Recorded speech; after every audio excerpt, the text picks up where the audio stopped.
Every moment of your life, you're doing something so fundamental you hardly notice it. You are categorizing. Walk into a supermarket and you immediately see categories: the meat section, the produce section, the dairy aisle. Within the meat section, there's beef, chicken, and seafood. In dairy, there's milk, eggs, and cheese. In produce, there are apples, bananas, and oranges. Now imagine if nothing were grouped. How long would it take you to shop if everything were scattered randomly? At the zoo, animals are divided into reptiles, mammals, and birds, and then further into individual species. But what if every animal were simply mixed together?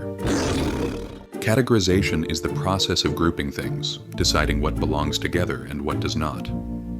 It's the ability to take an endless chaotic world and sort it into meaningful groups. We categorize organisms, food, objects, and even actions, like shots in a basketball game. Some are worth 3 points, some 2, and some are out of bounds. In machine learning, we categorize images into groups, labeling them as cats, dogs, or hamsters.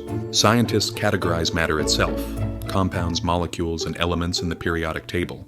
Even particles are grouped: electrons, protons, and neutrons. And we don't stop there.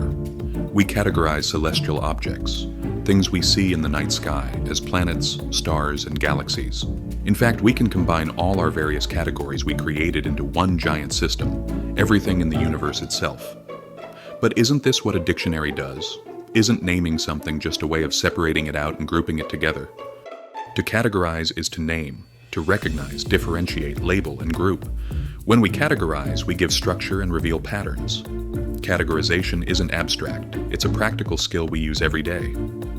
But how do we do it?